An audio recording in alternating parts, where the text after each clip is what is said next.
De pie al hallar el Salmo 119. Vamos a leer el versículo número 129. Salmo 119, versículo 129.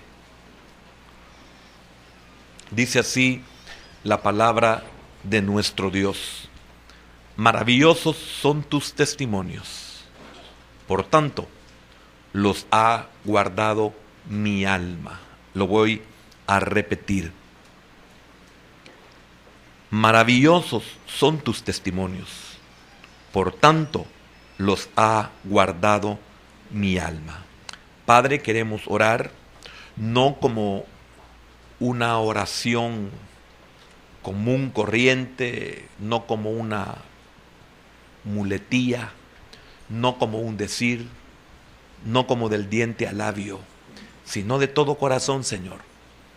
Necesitamos aprender, y más que aprender, necesitamos el rema en nosotros de tu palabra, Señor, de tus propósitos. Solo tú sabes lo mejor que es para nosotros. Nosotros no lo sabemos porque no podemos ver nuestro futuro.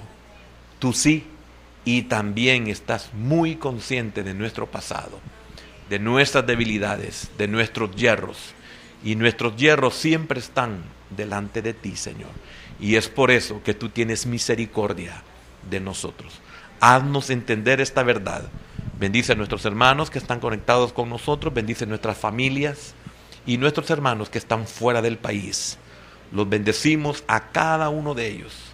Te pedimos por Mónica María, por Carlos Antonio Quintanilla, por nuestra hermana Marta Lila, Señor, nuestra hermana Liliana Rodríguez, nuestro hermano Baires, Señor, nuestro hermano Edgar Muñoz, Señor, que siempre está pendiente de nosotros. Bendícelo, ayúdalo, dale paz, paciencia para esperar tu tiempo en su vida. Y así a nuestros demás hermanos, allá en la Dominicana, Señor, en Panamá, Señor, sé propicio, en Italia, Señor, aquellos hermanos que siempre nos oyen, Señor, en el nombre de Jesús, los hermanos en Canadá también, Señor, bendícelos, ayúdalos.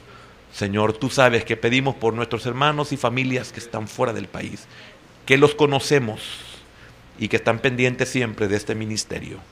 Gracias, Padre, te damos en el nombre de Jesús. Amén, Señor, y amén. Pueden sentarse, hermanos. Aunque no lo crean, en esos países hay hermanos que nos oyen. Es una bendición.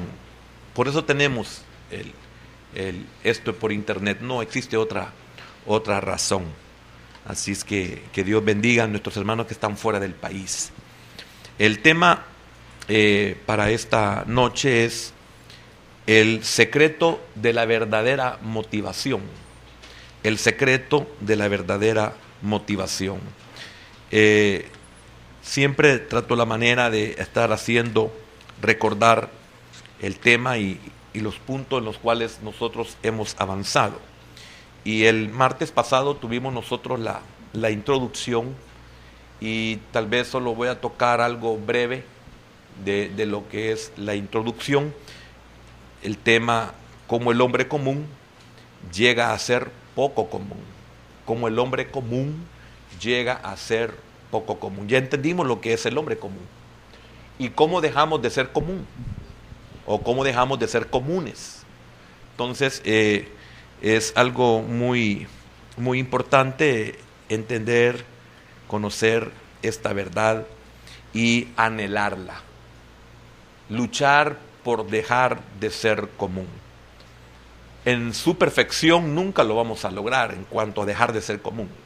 Nunca lo vamos a lograr, sino hasta que nosotros seamos transformados. A esto se le llama la glorificación. Hasta el día de la glorificación, cuando los muertos en Cristo sean resucitados primero, luego nosotros, los que vivimos, los que hayamos quedado, seremos transformados.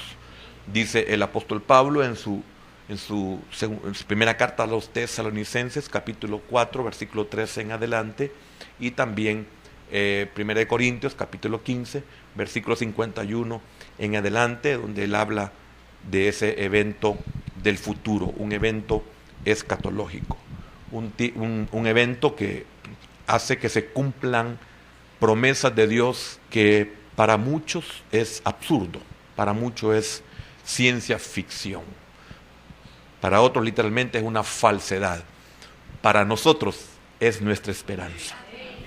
Porque así como el Señor dice que sus pensamientos no son como nuestros pensamientos, así como sus caminos no son nuestros caminos, también los pensamientos del inconverso no son nuestros pensamientos y los caminos del inconverso tampoco son nuestros caminos. Entonces eso también se da en ese sentido.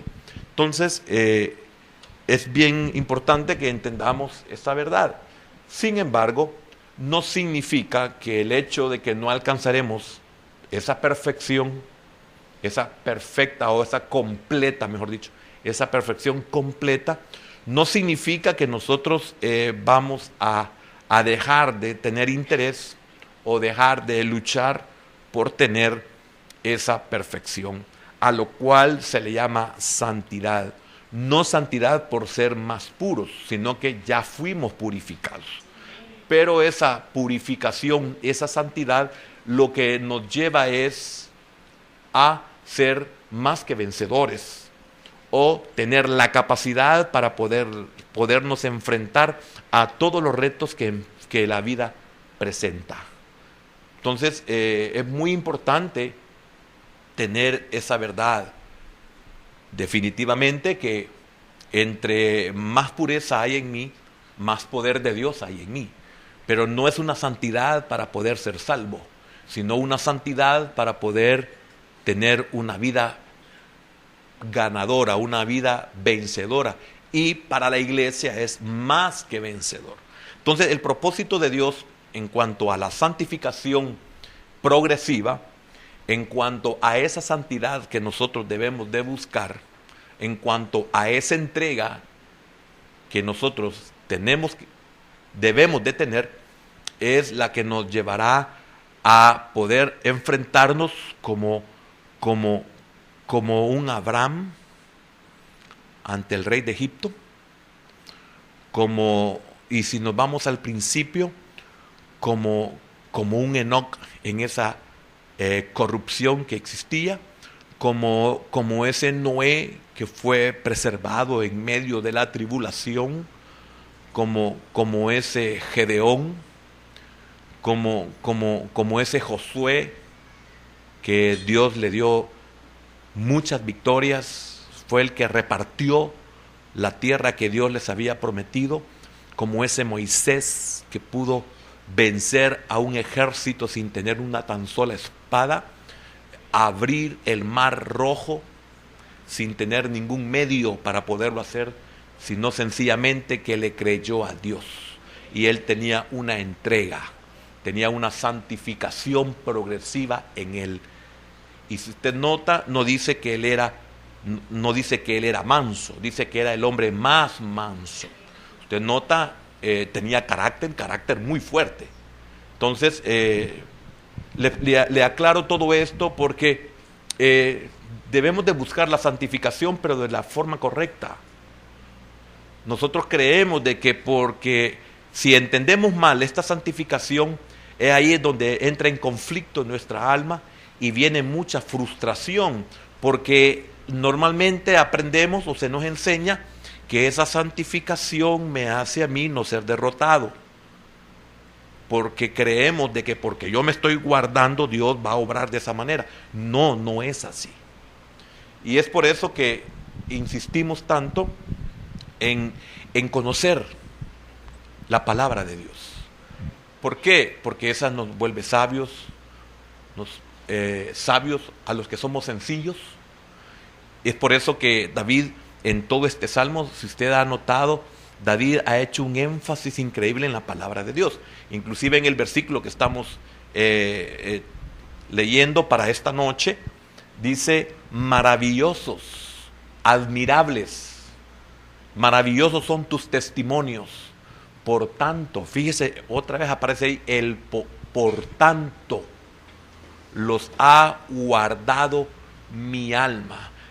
Por tanto, significa que hay una causa y un efecto. Por tanto, los ha guardado mi alma. Y precioso porque David tiene seguridad en lo que ha creído. ¿Y por qué guarda los mandamientos de Dios? ¿Por qué preserva? ¿Por qué asegura? La palabra hebrea en guardar, que la vamos a ver más adelante, es bien preciosa porque es también de preservar. O sea, qué importante es que usted preserve la palabra de Dios para usted. ¿En qué sentido? Usted puede tener una infinidad de actividades. Usted puede tener una infinidad de cosas que le convienen, o sea, convenios. Usted puede tener una gran cantidad de compromisos, de responsabilidades. Pero usted dice, yo voy a guardar la palabra de Dios en mi alma. O sea, no voy a permitir que ninguna palabra que salga de la boca de Jehová caiga a tierra. Y qué maravilloso es vivir eso y darnos cuenta de la veracidad de la palabra de Dios en aquel que la guarda, en aquel que la preserva, en aquel que la asegura. Y hay una palabra, se puede usar en un mal sentido, esa misma palabra hebrea, que es esconder, pero también se puede ocupar en el buen sentido. Nosotros sí podemos aplicar el buen sentido en esconder, o sea, en no permitir que nos roben la palabra, en el hecho de esconder bien, que no sea descubierto, no en el sentido de que yo me avergüenzo y oculto que soy creyente, no en eso, sino en no permitir, porque si nosotros sabemos que el enemigo está interesado en que yo no reciba la palabra, porque la palabra me vuelve sabio, porque la palabra me vuelve fuerte, me vuelve poderoso, me vuelve más que vencedor, me vuelve luz, que también vamos a verlo más adelante, me vuelve luz. Así como la luz resplandeció en mis tinieblas, así también en las tinieblas voy a resplandecer con esa misma luz, que fue la luz que resplandeció allá en el Génesis capítulo 1 y versículo número 3, cuando la tierra estaba totalmente cubierta por el agua y oscuridad es todo lo que había. Entonces, en medio de esas tinieblas, Dios dijo, sea la luz, y la luz fue. En mis tinieblas también el Señor. Y todo esto fue y es por la palabra de Dios.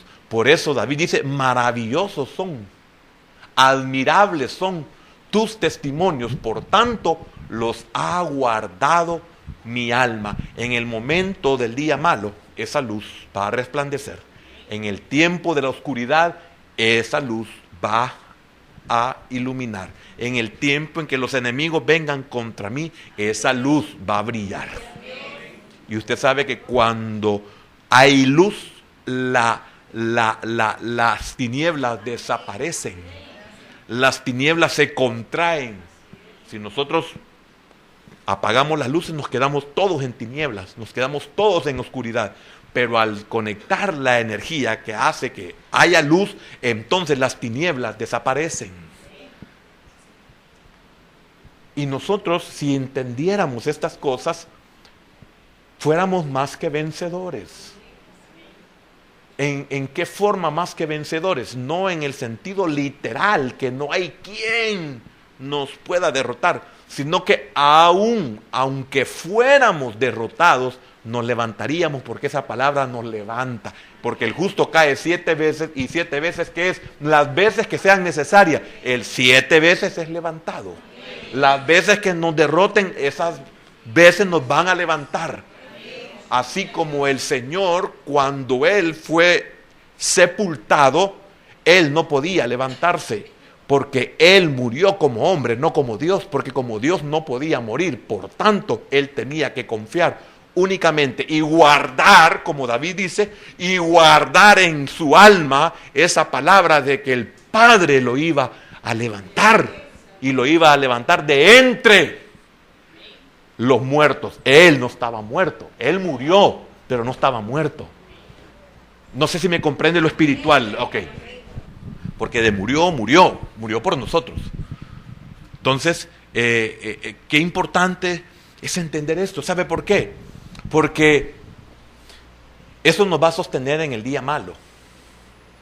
Eso nos va a mantener en el día que veamos que las cosas son difíciles, que las cosas no tienen sentido, que las cosas no comprendemos el por qué, porque usted puede caminar derechamente y le viene la prueba.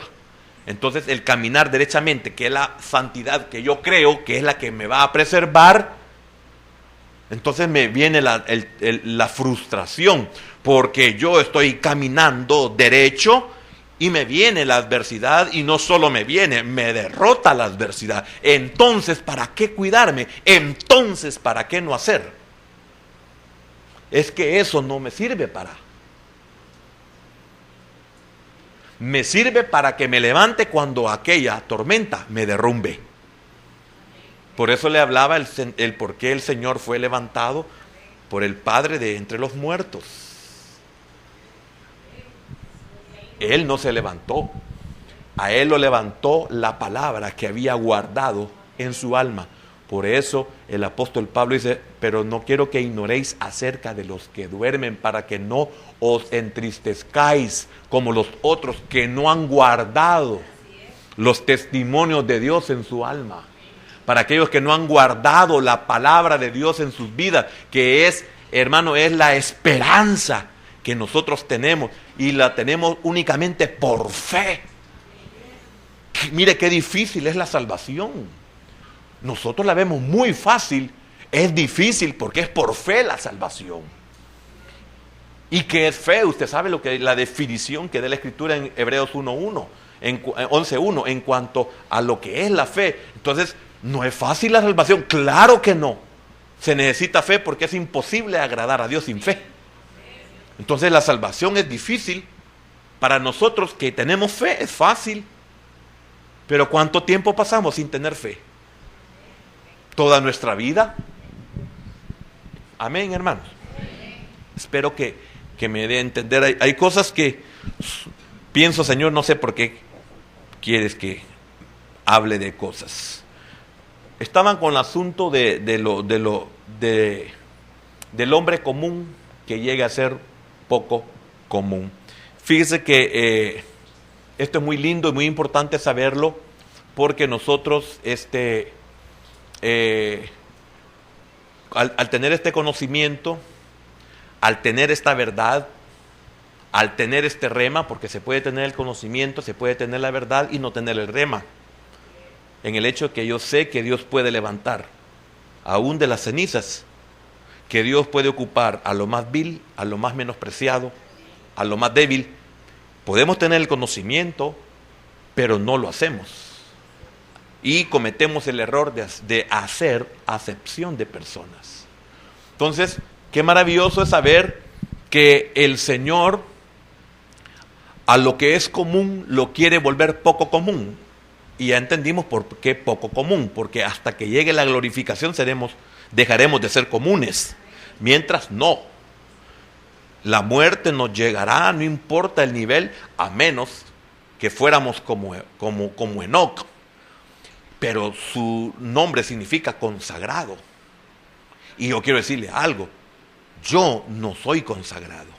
Estoy muy consciente que si el Señor viniera en este instante, yo no le puedo decir, es que mire, yo sí me he ganado en esta noche el arrebatamiento, yo por lo tanto aquí estoy seguro que me voy con Él.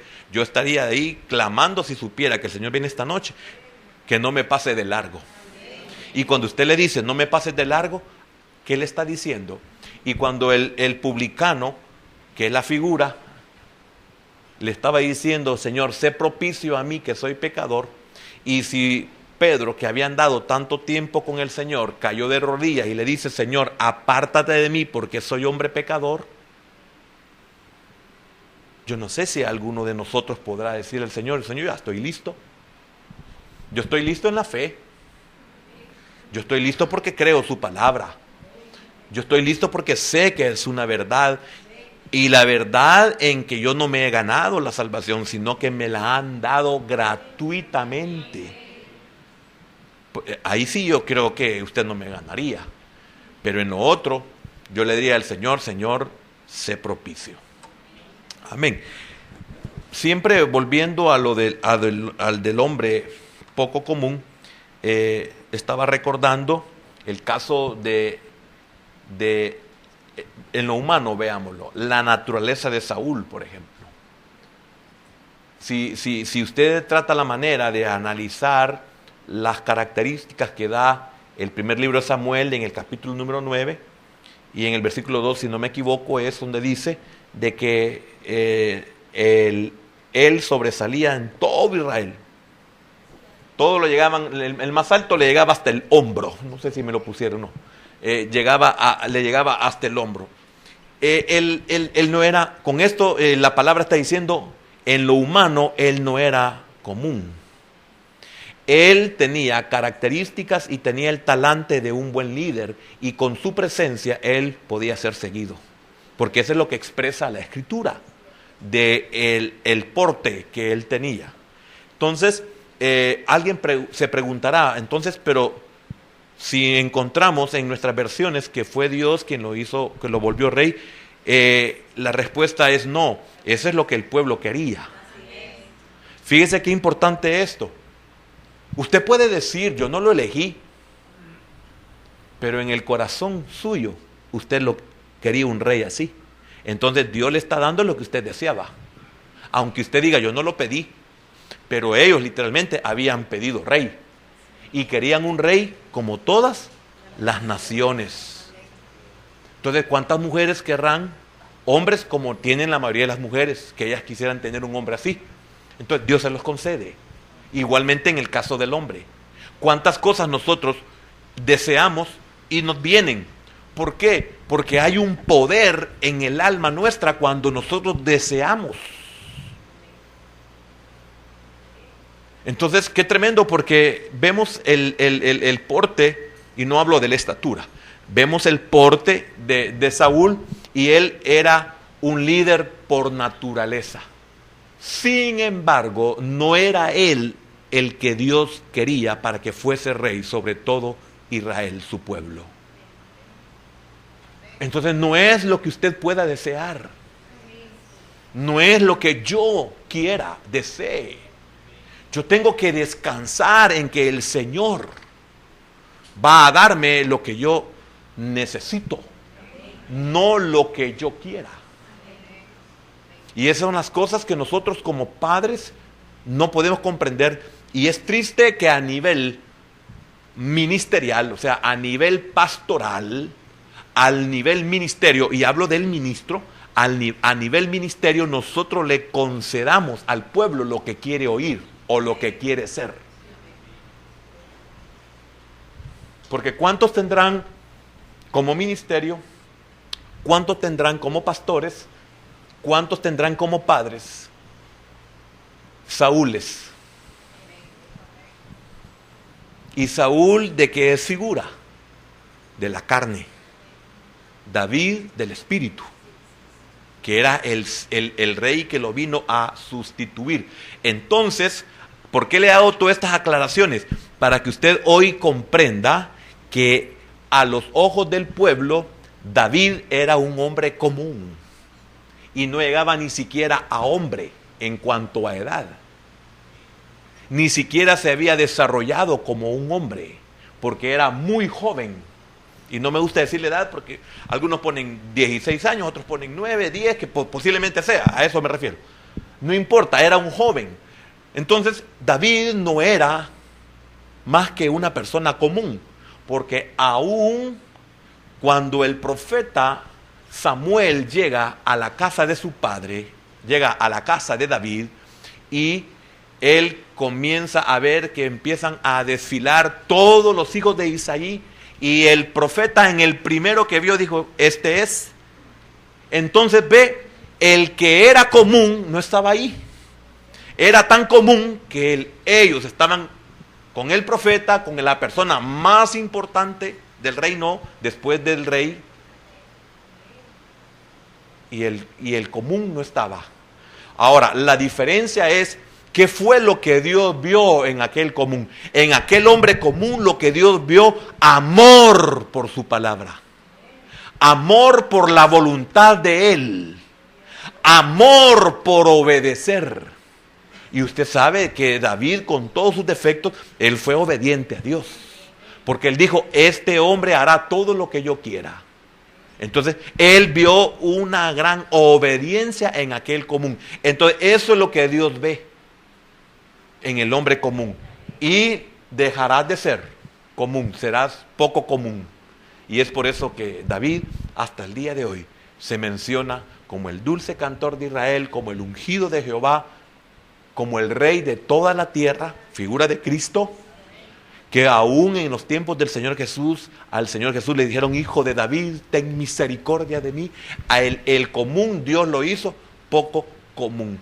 Y qué tremendo cuando usted y yo, mire cómo la historia misma, cuando usted y yo dejamos a un lado la palabra de Dios, como veíamos nosotros el martes pasado, desde el siglo V hasta el siglo XV, después prácticamente concordó con la caída de Roma y con el descubrimiento de América y otros acontecimientos mundiales que se dieron, se le llama un periodo de oscurantismo, la Edad Media. Entonces, ese tiempo fue en el que se escondió, pero no en el sentido que nosotros le hemos visto a esa palabra guardado, sino en el sentido malo, perverso, de quitar la palabra de Dios a la humanidad, de quitarle la lámpara a este mundo que era lo único que había para iluminar. Y esos han sido los peores siglos de la historia, la Edad Media. ¿Por qué le hago esto? Porque eso exactamente, ese periodo de oscurantismo, es exactamente lo que nosotros hacemos cuando no le damos la importancia a la Escritura. Podemos congregarnos y no estar en luz, y no estar recibiendo luz. Y es triste y es lamentable. ¿Por qué? Porque vendrán consecuencias. Ese es el problema, que vendrán consecuencias a nuestra vida. Y como el mismo salmista, o el de los Proverbios, del capítulo 30, cuando dice, ¿a dónde? Y David también lo expresa, ¿a dónde huiré de tu presencia? Aunque usted diga, yo me voy a ir al mundo, yo no quiero ser hijo de Dios, no puede huir, porque no importa lo alto o lo bajo que usted suba o baje, de ahí Dios lo descenderá y lo traerá de nuevo. No se puede escapar de esto uno. Y eso es un seguro que Dios le ha dado a su pueblo. Por eso en el Salmo 89, si no me equivoco, dice, si sus hijos dejaren su ley, entonces castigaré con vara sus rebeliones y sus iniquidades. Pero dice, pero no mentiré a David, y hace un juramento por su propio nombre, de que no los va a destruir, pero sí los va a corregir. Entonces Dios no nos va a destruir, pero nos va a corregir. Y qué terrible es caer en manos de este Dios vivo. Amén. Entonces es muy importante que usted y yo podamos comprender esta verdad. Hablando del hombre común, se me olvidaba algo. En ese tiempo hubieron hombres conocedores de la palabra. Por ejemplo, hubieron ministerios como los pietistas, como los valdenses, como los moravos. Estoy hablando del lado de Europa. Hombres que creyeron, que descubrieron, sería mejor dicho, hombres que descubrieron que el hombre común, si se le daba la palabra de Dios en su propio idioma, era capaz de entenderla. Porque es una obra del Espíritu, no es una obra de los hombres.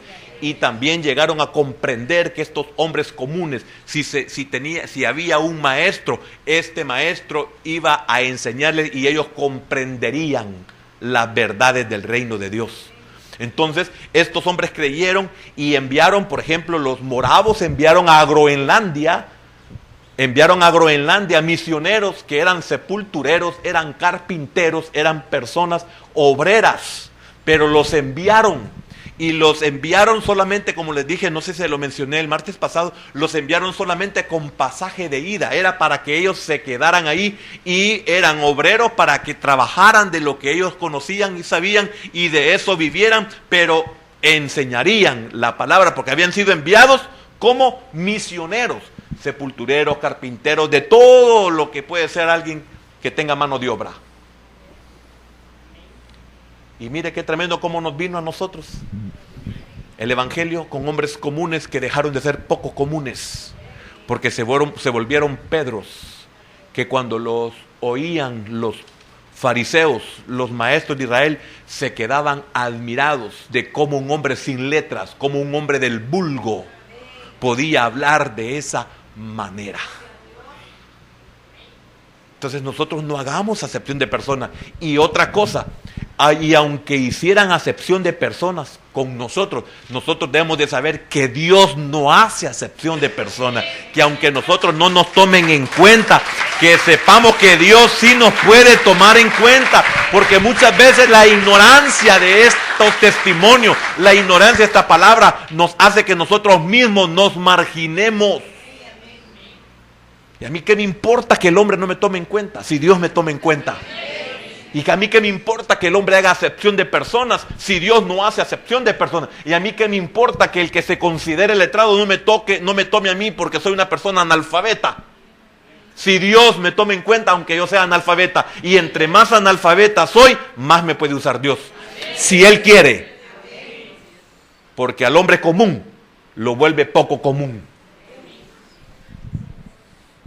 Son de las cosas, hermano. Mire, a mí me han pasado unas cosas tan tremendas. Estaba en Guatemala, me dicen, mira Mateo, vas a predicar en el próximo retiro, va a ser en Ogden, Virginia, allá cerca de Maryland, y el hermano Saúl Durán es testigo, y otros hermanos que llegaron a oírme a ese retiro en Ogden, hace muchos años, llegué con mi familia, y tremendo, ¿sabe qué? Imagínese, fui invitado, pagué mi pasaje y todos mis gastos. Y al llegar allá no me tomaron en cuenta. Y no prediqué. Y me habían invitado. Y no me pagaron absolutamente nada. Yo pagué todo. Llegué con mi familia y no me tomaron en cuenta. ¿Me sentí mal por eso? No. Peores cosas me han hecho, dije yo. Ya me lo había dicho el Señor. Sí, peores cosas te han hecho. Sí, esto no es nada. ¿Se acuerdan? Entonces, ¿por qué le digo esto? Porque hay algunas veces, ahí los hermanos, es que mira, hermano, es que fíjese. Ay, digo yo, estos no han pasado por donde verdaderamente asustan. Este nunca pasó ahí por la Bermeja a pie, dije yo. Qué miedo le daban a aquello. Hace 50 años estoy hablando, hermano. Hermano, usted debe de tener este conocimiento. Porque imagínese, usted cree que David no sabía todo lo que había pasado en su casa, ¿o no lo supo? Claro que lo supo. ¿O acaso usted cree que David no se sentía marginado por su propio padre y por sus propios hermanos? Que aun cuando él llegó a llevarles el pan y el queso que les llevaba de parte de su papá, no se recuerda cuando hemos estudiado cómo lo maltrataron. Ahora, ¿quién fue el que derrotó al gigante? Significa que él pudo superar, porque él había decidido y Dios lo había escogido para que dejara de ser poco común, para que se fuera poco común el asunto. A veces no le caemos bien al jefe, pero eso no significa que no sirvamos. A veces no nos quieren promover porque hay otro que tiene cuello, o es algo más del que promueve. Y usted no paga ese precio para que lo promuevan de esa forma. Entonces, ¿por qué se va a sentir mal? Entonces diga, el hombre no me tiene en su agenda, pero Dios me tiene en su agenda.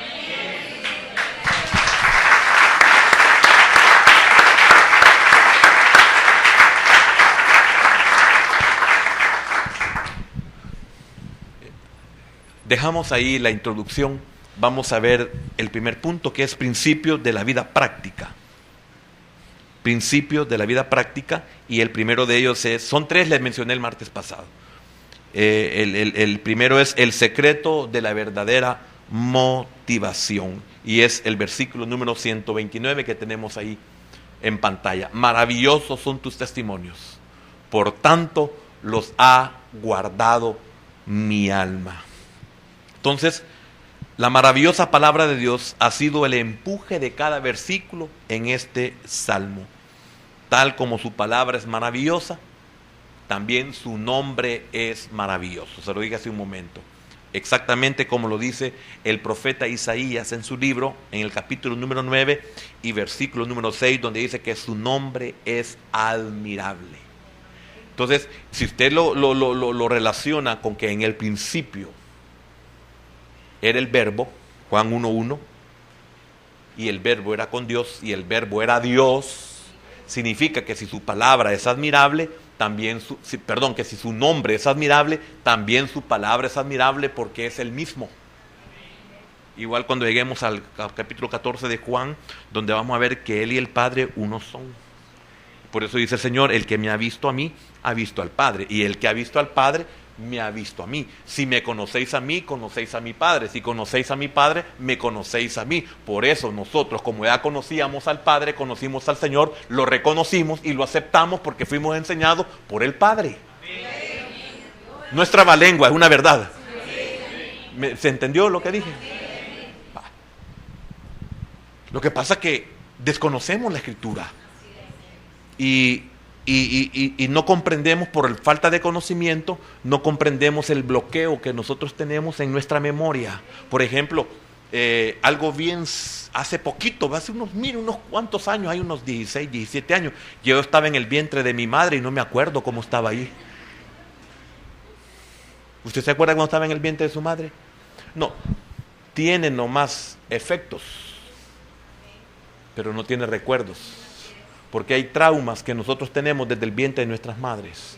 Y es triste y lamentable que por no guardar esos testimonios maravillosos, nosotros no somos libres de esos traumas que hasta el día de hoy arruinan, eclipsan nuestra alegría y nuestra vida. Es triste cuando nosotros somos privilegiados que Dios nos enseña su palabra, hermano. Mire, aquí lo más importante es la predicación. Eso es lo más importante. Así se nos ha sido enseñado, porque lo más importante es la palabra. Por la palabra se hizo todo lo que existe. Por la palabra tenemos alabanza. Por la palabra tenemos milagros. Si no, más en tu palabra. Entonces es triste que nosotros no tengamos todos esos beneficios, porque nosotros no los queremos, porque nosotros no los valoramos. Quiero decirle algo, lamentablemente, yo no sé si estarán de acuerdo la mayoría de los que somos adultos en este ministerio y que estamos esta noche, es triste y lamentable saber que hay un montón de cosas que son pura vanidad.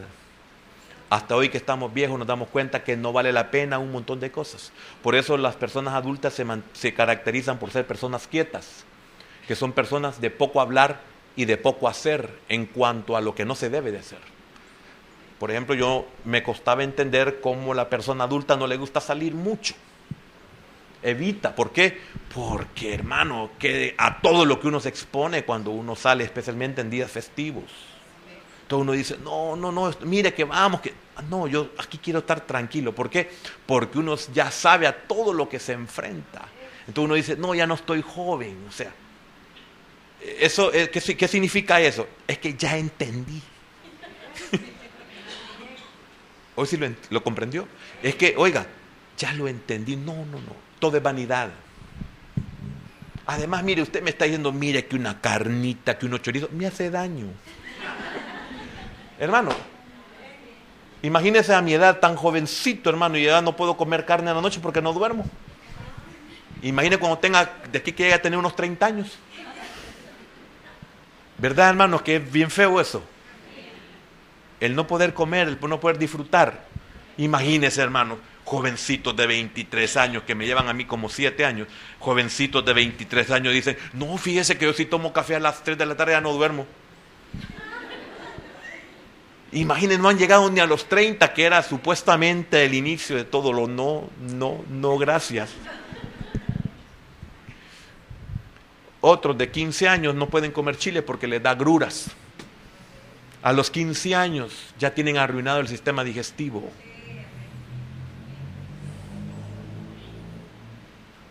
Es tremendo, ¿verdad? Bien. Entonces, su palabra es admirable. Lamentablemente no lo sabemos. Su palabra es maravillosa. Nosotros no sabemos lo que David expresa cuando dice, maravillosos son tus testimonios. ¿Usted comprende lo que significa maravilloso? Hablo en el ser. ¿Usted comprende lo que es maravilloso? David dice, maravilloso son tus testimonios. Y la misma palabra se ocupa en Isaías 9:6. Admirable es tu palabra. Cuando uno entiende la palabra admirable y al ver al Señor uno dice, admirable, no hay cómo expresarlo. ¿Para usted es admirable la palabra de Dios? Bueno, siéntase dichoso y bienaventurado porque no es para todos, realmente no es para todos.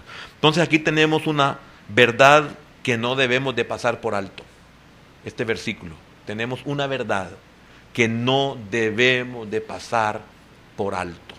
Yo le agradezco al Señor, le digo, Señor, yo quiero que para mí sea maravilloso un día tu palabra, que sea admirable, y es por eso que estoy tratando, aprendiendo. Por eso, hermano, sin que me enseñaran, sin que yo viera a otro, y quiero darle la gloria al Señor por lo que le estoy diciendo, hermano.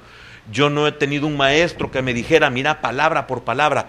El Señor en su infinita misericordia me hizo descubrir que en cada palabra no solamente está lo que la versión me dice, sino que en la palabra hebrea, en la palabra griega, en la palabra aramea, en lo que fuese su origen. Hermano, ahí hay una fuente maravillosa. Y le digo, Señor, por eso uno cuando comienza hoy, hermano, uno dice, ay, hermano, pero mire, si es que del versículo solo una palabra o dos palabras nomás se habló.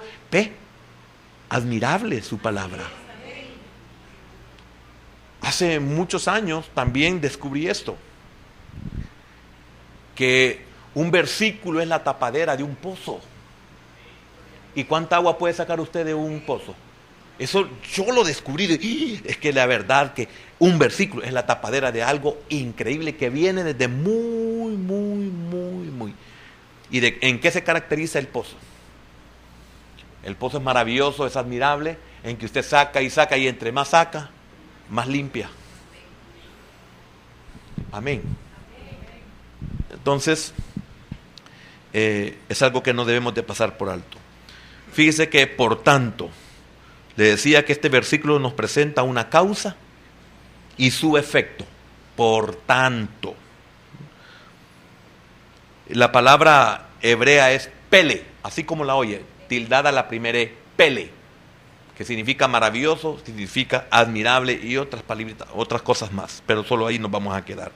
Entonces la admiración, oiga, la admiración que siente David por la palabra de Dios es lo que lo motiva. Hermanos, seamos honestos, ¿qué es lo que nos motiva a nosotros realmente a congregarnos? Qué bendición que la alabanza nos motive a congregarnos, porque la alabanza es linda, la alabanza es necesaria, la alabanza ha sido dejada por Dios. En la alabanza el Señor está con su presencia también.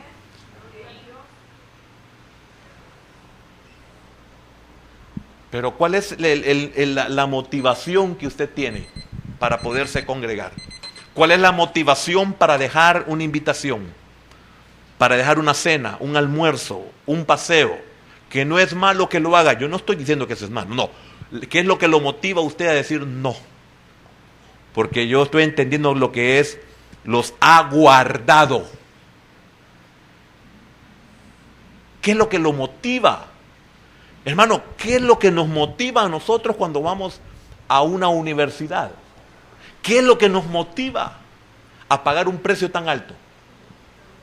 Porque ya en la universidad ya prácticamente uno decide si quiere ser o no ser, si quiere ir o no quiere ir, si quiere seguir o no quiere seguir. Porque es tremendo cuando nuestros padres nos pueden decir, mira hijo, no te puedo pagar los estudios universitarios a menos que tú trabajes y tú te mantengas. ¿Qué es lo que nos motiva a nosotros a buscar trabajo y al nomás encontrarlo, irnos a matricular en la próxima vez que ya esté abierta la matrícula en la universidad? ¿Qué es lo que nos motiva? Tiene que haber un motivo. Y ese motivo de seguro está respaldado por un sueño, por un anhelo, por un deseo muy especial que traigo desde mi niñez. Entonces es algo que es fuerte como motivación. Porque cuántos en el tiempo de la guerra, que estábamos en la universidad, nos tocó estar debajo de una candela para poder leer las separatas. Porque nos quitaban la luz. ¿Cuántos? Y los que han salido de la universidad y estuvieron allá en el campo con candiles leyendo. ¿Qué es lo que los motivaba? Entonces, hago este énfasis porque la admiración que siente David por la palabra de Dios es lo que lo motiva a obedecerla. La admiración a esa palabra. O sea, si yo conozco la palabra, sé lo que es la palabra, ¿por qué la admiro? ¿Qué es lo que me lleva a mí a admirarla? Y al llegar a admirarla, esa es la motivación que yo siento en mi ser para poder obedecerla. Significa que de alguna manera esa palabra a mí me ha cautivado. Es que si la palabra de Dios no me cautiva, si su alabanza no me cautiva, yo no puedo sentir una motivación por estar en medio de la alabanza. Porque hay un gran pueblo que no tiene ninguna motivación con la alabanza. Y también, no muchos, pero hay un pueblo que no tiene motivación por la palabra. Pueden venir a la mitad de la enseñanza, con la excepción de aquellos que vienen corriendo, aunque sea a oír los últimos 15 minutos por razones de tiempo, de horarios o de distancia. Porque eso es admirable, saber que vienen hermanos que aunque sea los últimos 20 minutos los vienen a oír. Yo no estoy hablando de ellos. Yo estoy hablando de aquellos que tienen todos los recursos y todos los medios y todo el tiempo. No hay una motivación. La motivación que en ellos hay se llama de religare, que es la palabra latina para religión. Entonces la motivación es que es como ir a recibir la hostia. Porque uno recibía la hostia, disculpen, se me salió, pero no quería decirlo. Uno la recibía y uno sentía que caminaba con alas ahí. Falso. Entonces, ¿cuántos venimos con esa motivación de que cumplí? Es que fui al culto. Y ahí hasta el domingo por la noche o hasta el domingo por la mañana. Esa es nuestra motivación. Entonces, es una falsa esperanza. La religión es una falsa esperanza. Que lo único, dice Job en su capítulo número 5, capítulo número 13, 11. En el capítulo 11 dice que al final del capítulo dice, y al final será únicamente dar su último suspiro. Yo creo que ella me ha oído eso.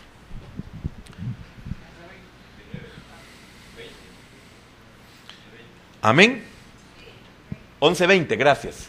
Ahí está, gracias. Oí que me dijeron algo aquí, pero no entendí.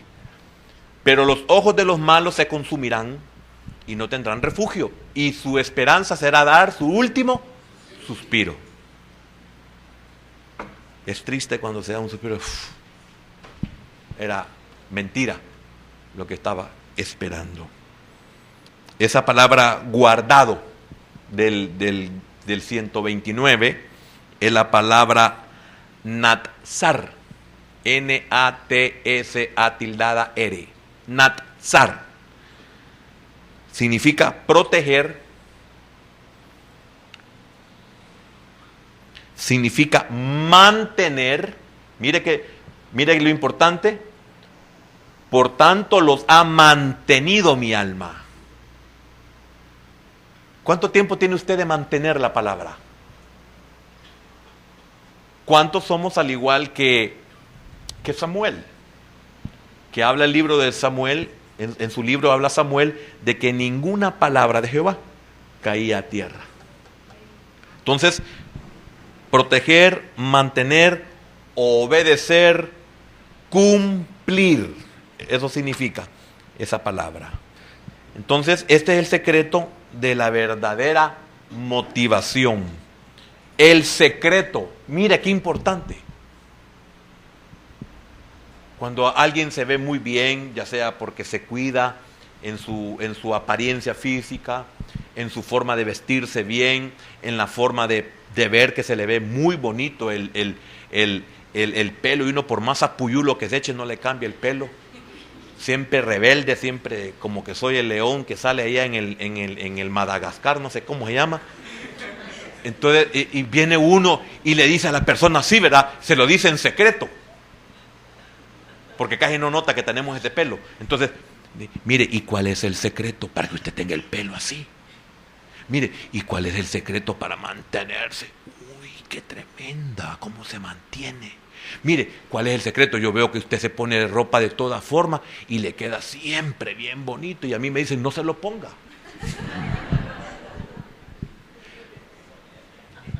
Secreto. Entonces, repito, este es el secreto de la verdadera motivación, lo que David está expresando. Maravillosos, ese es el secreto. Entonces, al tener este secreto, su actitud, oiga, qué importante. Le dije, este es el secreto. ¿Y qué es secreto? Oculto. Los demás ignoran, por eso es secreto. Oculto o ignorado, o lo reservado. Entonces, este era el secreto en David de la verdadera motivación. Entonces, su actitud de corazón hacia la palabra de Dios, ¿qué es actitud? Su disposición. Es que cuando para mí la palabra es admirable, mi ser se dispone. Por eso también en el capítulo número 11 de Job encontramos que le dice en el 11:13, si no me equivoco, si tú dispusieres tu corazón, se lo están diciendo a Job en un tiempo que no es aceptable en la vida de Job, dice, si tú dispusieres tu corazón a él, y como lo dice el Evangelio de Mateo, cuando el Señor habla de que es el tiempo de su visitación que ellos han despreciado, hay una versión que dice, porque no estás dispuesta. Si usted no recibe la palabra de Dios en su vida, es porque usted no está dispuesto. Y si no está dispuesto es porque no hay una motivación. Y si no hay una motivación es porque para usted la palabra de Dios no es admirable.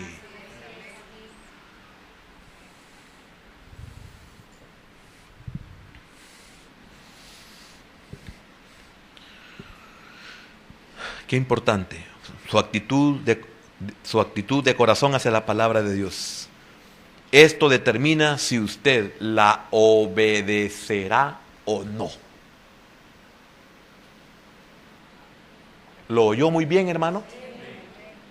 Su actitud, ya vimos lo que es tener actitud y cuál es todo el origen de la actitud. Si usted no tiene esta actitud de corazón hacia la palabra del Señor, esto va a determinar si usted la obedece o no. Quiero decirle algo, nunca dejaremos de ser común, nunca hemos dejado de ser común, pero somos poco común. Usted ya comprendió eso. Ahora, fíjese bien, como hemos perseverado y porque hemos amado, no en su plenitud, pero hemos amado esa palabra, esa perseverancia en amar esa palabra es la que nos ha mantenido y sostenido hasta el día de hoy. A los ojos de cualquier otro que nos conozca, nosotros ya no hubieran eliminado. Pero como el que elimina es Dios. ¿Comprende? Quien elimina es Dios y usted mismo. Pero otro no lo puede eliminar. Entonces, qué importante es que esto es lo que determina si nosotros obedecemos o no obedecemos la palabra de Dios. Entonces, si usted llega a la Biblia, y con esto voy a terminar porque el tiempo se me acabó, si usted llega a la palabra de Dios para llenar alguna necesidad apremiante de su vida o para escapar de algún problema, su motivación finalmente se agotará y usted quedará quemado. Porque es triste y lamentable que seamos motivados por una necesidad o por un problema. Es triste. Si ese es lo que me motiva a mí, no voy a durar mucho. Me agotaré pronto. Es que, óigame, cuando uno no encuentra admirable lo que uno practica, pronto se deja de hacer. Porque no hay una buena motivación. ¿Cuántos al convertirse su cónyuge dejaron de ser la luz que eran? Eran admirables a nuestros ojos su oración, su perseverancia, su entrega, su servicio, porque ellos estaban día y noche suplicando y pidiendo por la conversión de su cónyuge. Una vez se convirtió el cónyuge, dejaron de ser la luz que eran. Se agotaron porque se les acabó la motivación. Y qué triste es que Dios hizo que se convirtiera por la misericordia para que se salvara este hombre o esta mujer, pero también para mostrar y decirnos, ¿ves cuál era tu motivación? No era yo. Era la conversión de tu cónyuge. ¿Ves? No soy yo, es que tú querías terminar tu carrera. ¿Ves? No soy yo, es que tú querías el trabajo. No, ¿ves? No soy yo, es que tú querías ser sanada. Es que tú querías salir de tu situación. ¿Ves? Hoy te estoy mostrando, al concederte el deseo de tu corazón, te estoy demostrando que tu motivación era tu necesidad. Tu deseo y no yo.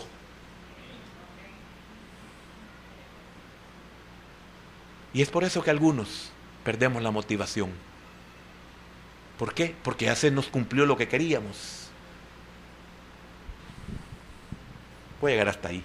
Quisiera seguir porque vale la pena lo que estamos viendo. Pero el tiempo se me acabó. Y yo quiero siempre aprovecharlo porque pienso que es necesario que algunos pasemos al altar. No digo que tienen que pasar, no. Siempre es necesario, siempre hay alguno que necesita ser ministrado. Padre bueno y amado, Señor, es lamentable cuando llegamos a descubrir, Señor, que la motivación de nuestra vida cristiana no eres tú. A veces ni nosotros mismos lo sabemos, Señor. Señor, gracias porque por medio de tu palabra, Señor, encontramos cosas maravillosas, como el hecho de ver que eres admirable, tú y tu palabra, Señor. Y llegar a la conclusión de que nuestra motivación no es la admiración que sentimos por ti o por tu palabra. Porque esto es lo que determina que nosotros podamos o no obedecer tu palabra, Señor. Permítenos que también nosotros, al igual que David, que es el ejemplo, podamos guardar, Señor, en nuestra alma tus testimonios, tu palabra. Que aprendamos a proteger tu palabra, a mantener tu palabra, a obedecer, a cumplir, a preservar tu palabra y que no exista nada ni nadie que nos robe, que nos quite esta bendición para que podamos siempre tener una vida más que vencedora. Señor, jamás tu palabra nos asegura que no seremos derrotados, pero sí nos asegura que si somos derrotados, a los que te amamos, todas las cosas nos ayuda bien y además nos volveremos a levantar, Señor, porque admirable es tu palabra, Señor. Es maravillosa tu palabra. Y quiero dejar de ser sencillo, Señor, y volverme sabio. Entonces nacerá la luz en mi corazón, Señor. Y como lo dice tu siervo David, también seré luz para los demás. Señor, si yo supiera que muchos dependerán de mi luz, o dependen de mi luz para que lleguen a ti, que dependen de mi luz para que salgan de sus conflictos y de sus problemas, que dependen de mi luz, no porque yo tenga luz, sino la luz tuya que hay en mí restaurará a aquellos de los cuales yo soy responsable para que sean restaurados. Cuando yo entienda eso, Señor, entonces podré decir como tu siervo: maravillosos son tus testimonios, por tanto los he guardado en mi alma, Señor. Gracias, gracias, Padre, porque en esta noche, si he entendido algo importante, te lo agradezco y te lo debo a ti, Señor, que entiendo que por gracia me permites entender, comprender y recibir tu palabra, Señor.